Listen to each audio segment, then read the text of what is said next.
back with Drafting Archetypes, and this week I'm going to be discussing blue-black in Lord of the Rings Limited. As always, the notes are available to follow along at patreon.com/draftingarchetypes. And getting into the big picture, the format's settled into a place where red-black is appreciably ahead of every other archetype in terms of both how frequently it's drafted and its win rate. And when I say settled into, I mean it's really just been that way the whole way. The red and black cards are very synergistic, very flexible, basically just better than the other colors, though not by an overwhelming amount. So that's kind of like, the S tier archetype in the format. And then I guess in that model, the like A tier or tier 1 or whatever decks would be kind of the next group, which blue-black falls into.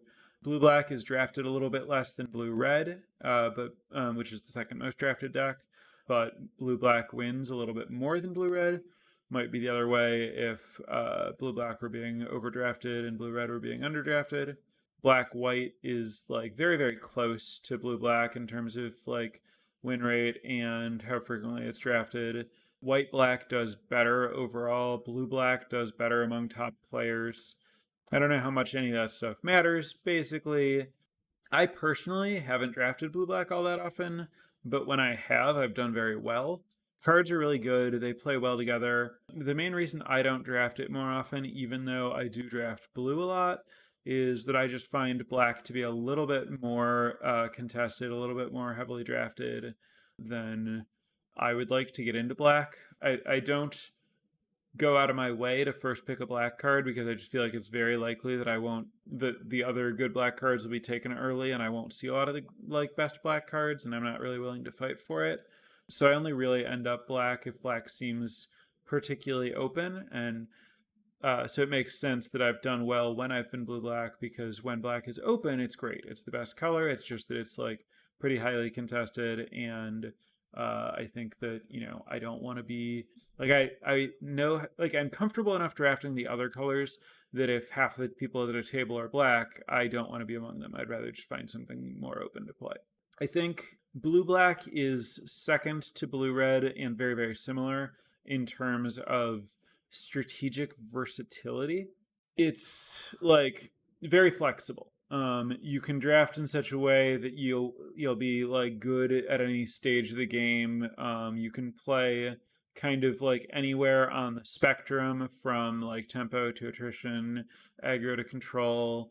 And I think that the cards are all strong and flexible enough to be very forgiving about how you put them together. You don't need to like know exactly what your game plan is or draft precisely the right synergies, because as long as you prioritize tempt, the amount of card selection you have will basically just sort it all out for you. The archetype is very strong and very forgiving. Within that space, you can lean into some stuff or out of other stuff. You can like focus more or less on tempt, but you should generally focus more on it. There are theoretically like sacrifice synergies you can lean into with stuff that gives you 1/1s at a very low cost, but the amount that you get paid for efficiently using the sacrifice stuff isn't really enough to like justify it compared to like other cards that accomplish similar goals.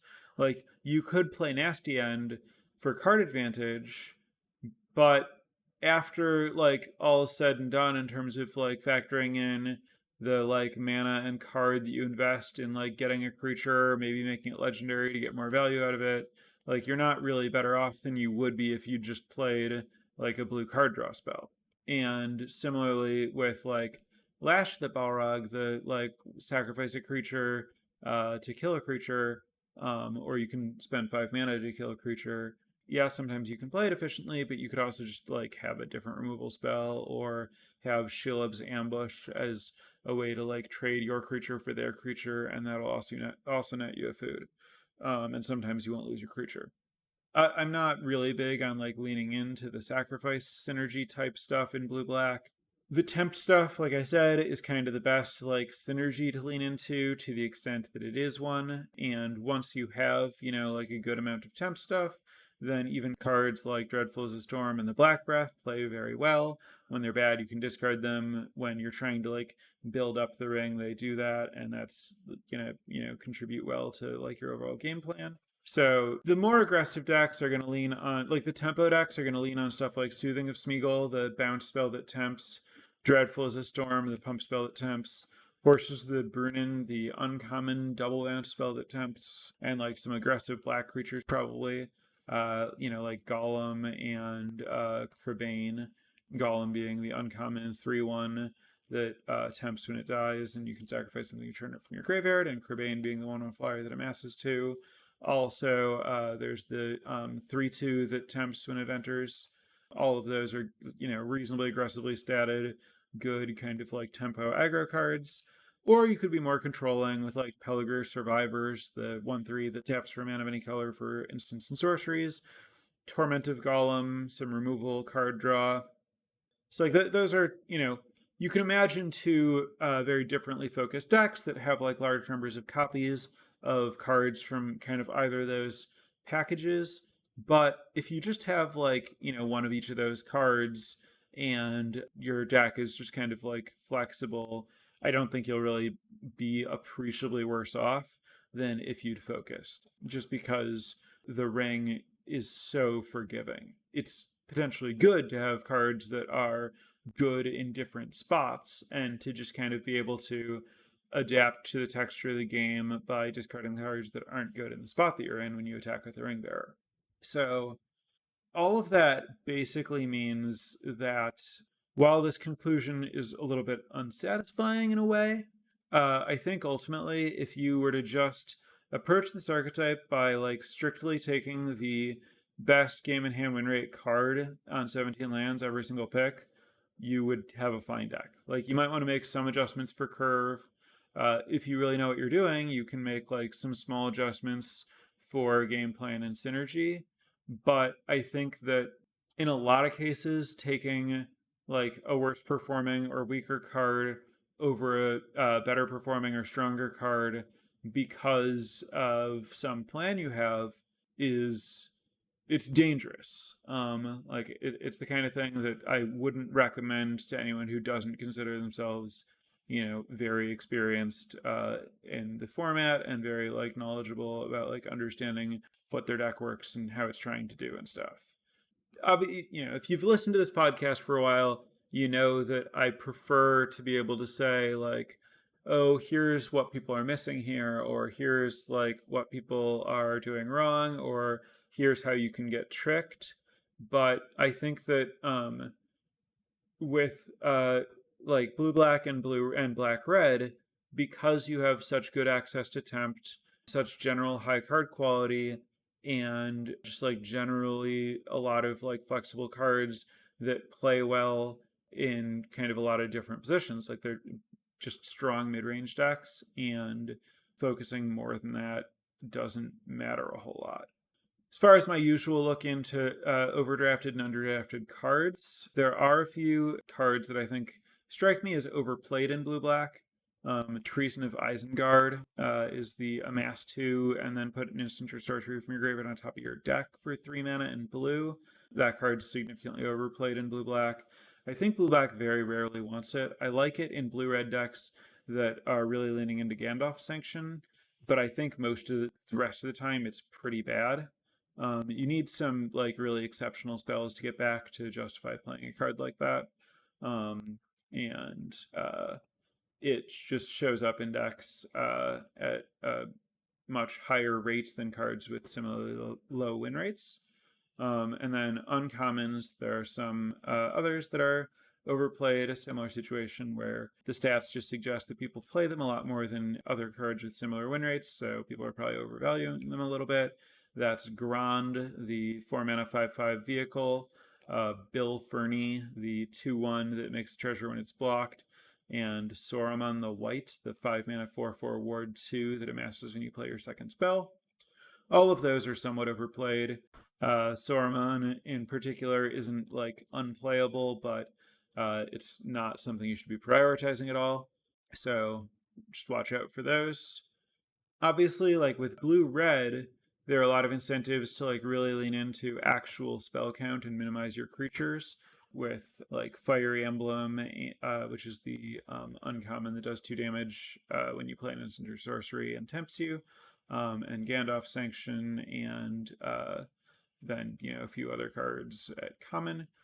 Blue black, there's like a little of that. You have Pelgr Survivor, and you have Mouth of Sauron at uncommon, which likes it if you have a lot of spells. But I think that like Mouth is generally going to be pretty good, whether you have 8 or 12 spells in your deck. It's not going to fundamentally change the value of the Mouth. So there's a lot less incentive to like specifically minimize your creatures in blue black, which is part of what contributes to the overall flexibility and your ability to just kind of like take any card that's generally good and it'll work out. There are some other little like pockets, like I talked about in the Black Red episode, about like the synergy between Haunt, the 1/1 Scry 1 guy that you can return from your graveyard if you have a legend, and Sierrath Ungle Patrol. You can do that kind of stuff in blue black. Most of the time you don't really need to, but it's a fine endgame to have access to. I personally typically draft blue black as a control deck with decent early game. I draft everything that way. This shouldn't come as a surprise, and it shouldn't really come as that much of a recommendation. I think blue black is just as likely to be very good if you just like have, decent 1 and 2 power or generally aggressive creatures with like 9 or more tempt cards. I think, a bunch of like bounce spells and tempt cards and random bodies is going to be just about as good as the like more controlling way that I approach stuff. That's really more about like personal preference and my playstyle, and less something I would necessarily recommend to the average or even the particularly skilled listener. So I think that's kind of all I have to say as far as like my notes. Obviously going to take questions, and again, I don't want to be too like down on myself here, and I don't really want to be like down on this archetype. The archetype's very good. It just also happens to be really flexible. And so where I'm usually trying to give some kind of prescription, in a lot of ways, like a prescription just isn't needed for blue black. It really is, you really can't just do whatever. So not really a criticism of anything. I hope it doesn't come across too much that way. Anyway, let's turn it over to chat, try to have some more discussion about this. And while I'm letting people give me those questions, I want to thank my newest patrons this week. Excited to welcome 3 new patrons. Thank you very much to the Kraz, Spurlo, and Tal. Really appreciate the support. If anyone else is interested in joining the Patreon and supporting the program, please check out patreon.com/draftingarchetypes. For the blue-black 3-mana tutor, it tempts you, and then you get to tutor for something that shares a color with a legendary creature. Do you need to have a Witch King level payoff to run it, or can you run it with a certain threshold of tempt/worst payoffs? Ring Sight is the name of that card, yes. I have not personally been tempted to play it without some kind of like top tier thing to search for. You also need to make sure, like, it's easy to look at it and go like, oh, if I have any creature, I can tempt that creature, and then it's a tutor. But I've had some spots where like I'm Grixis and I have like Rally at the Hornburg and Quarrel's End as like a significant portion of my creatures. And so some portion of the time that I'd be casting Ringside, I'd be like tempting a white creature with no white cards to tutor for. But more likely, you're going to be, in blue black, you're less likely to have an off-color creature, but you do want to be careful, especially if like a lot of your creatures are armies and black creatures, and there's like a blue card that you want to find, you often won't be able to. I don't love 3-mana tutors as a like class. Getting tempt as a bonus is pretty significant, but I do think that you want like something very good or something pretty good and really efficient removal. Like it probably helps a lot if you have like a Lash of the Balrog or something, so that you can use it just as like a removal spell if you have to. I don't have a ton of experience with it, again, because I only play it if I have like a top tier thing to search for, and even then I don't like take it that highly. So I'll say I'm generally low on the card and kind of leave it at that, I guess. Do you think Deceive the Messenger fits into both archetypes well, or do you find it better suited for control/long game?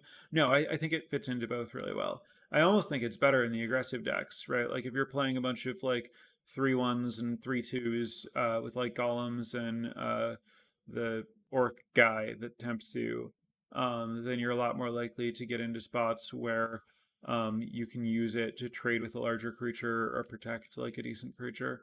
I think that the control decks do like the 1 mana tempo positive play, because if you're spending a bunch of mana drawing cards, you want to be able to like efficiently use those cards to catch up. But I think the like aggro decks are a lot more likely to get into like better spots for it, where like you're literally just getting a better effect out of the card. So I think Deceive the Messenger is generally strong and very flexible. Um, I'm pretty happy to play it in almost any blue deck. Also, note that it's possible that people overvalue Survivor. I definitely don't think that Survivor should be prioritized in blue black quite the way that I think it should be in blue red, unless you have like a number of Torment of Golems, or if you know that you're playing like multiple Arwen's Gifts or Lorien Revealeds. But yeah, because blue black leans less into spells than blue red, it's certainly a slightly lower priority. Do you ever play Envelope if you're straight blue black? If you have the right curve for it, it would be fine. The right curve for any card like that is going to be a lot of 2 drops and a lot of like 5 drops and not very many 3s and 4s. And if you're heavy tempt, then it's like another tempt to get that stuff going, especially if you have 5s or 6s that are particularly good to cast early. Then you can do it. I don't like prioritizing the card in 3-color. I think you can usually, or in 2-color rather, I think you can usually find better tempt cards to play instead. But it's not easy to be in a spot where like you have a lot of 5 drops specifically in blue black. You have to be overrating like Saruman the White or Cirith Ungol Patrol or something to end up in that spot.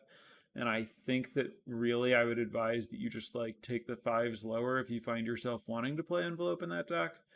So while I won't say you should never do it, I'll say I definitely don't think it's something that you should like be looking to make happen. And if again, just if you find yourself in spots where you're often tempted to play Envelope in blue black, I suspect that that's indicative of a problem somewhere else. You mentioned Dreadful as a Storm. Do you find that's a card that gets appreciably worse in multiples, or is it a direction to lean into? Do it and deceive, raise each other's stocks. Yeah, I mean, it's Dreadful as a Storm is like just always better with more amass, because turning a amass token into a base 5/5 that then has whatever pluses it has is generally a very good use of Dreadful, like making it a full +5/+5.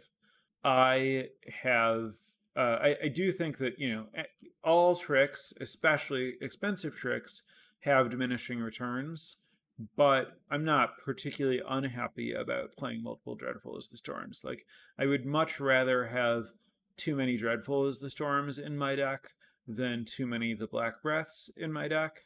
The Black Breath being the like opposing creatures get -1/-1 tempt card, because with Dreadful you can just cash it in for large bursts of extra damage, or make like you can usually just like attack into some creature and they block, and maybe you don't kill a great creature with it, you kill something and get a tempt. I think it's just like generally going to accomplish something when you cast it, whereas Black Breath, if your opponent doesn't have any X1s, it just doesn't do anything. Black Breath can be really good to have access to if you have a lot of tempt, because sometimes it's amazing, and other times you can just kind of loot it away. But Dreadful, it's just really hard to, unless you don't have a creature in play, you're probably going to be able to get something out of it. So I'm not like particularly worried if I end up in a spot where I have like 2 or 3 Dreadful as a Storms that, my overall card quality works out better if I play all of them or whatever. I think Dreadful as a Storm more than Deceive the Messenger is a card that's appreciably better the more aggressive you are. I think, in the controlling decks, Dreadful's still fine, because those decks are still eventually looking to kill people, and it works as a decent way to just like kill a large creature.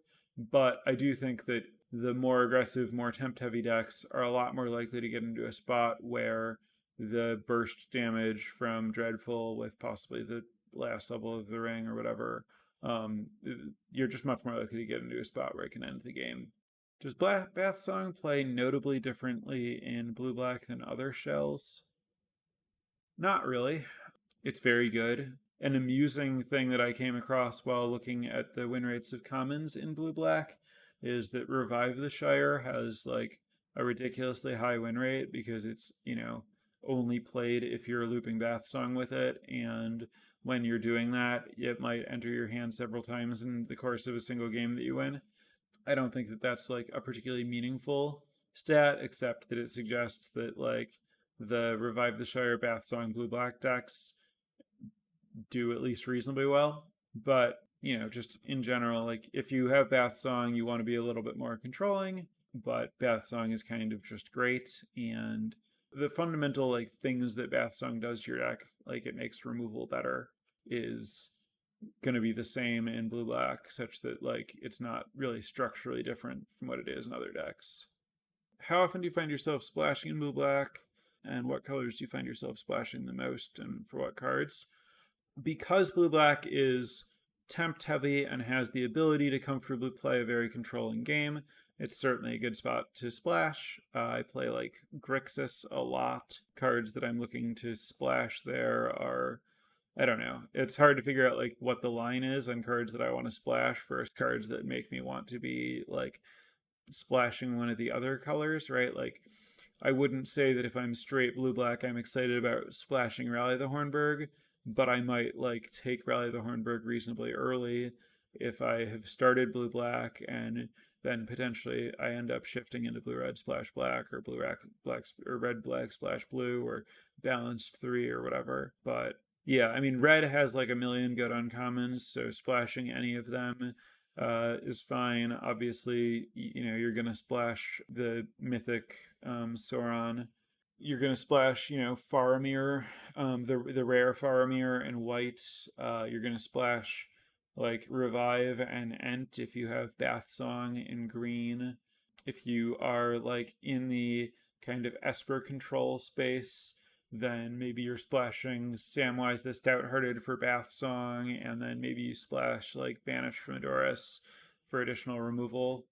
But I mean, broadly, any high impact, good late game single pip cards are the things that you want to be looking for when you're splashing in general, and that's certainly also going to apply to splashing into blue black. So any single pip removal spell and any like high impact, like basically any good card that costs 4 or more mana is something that you should like think about being like having a willingness to splash.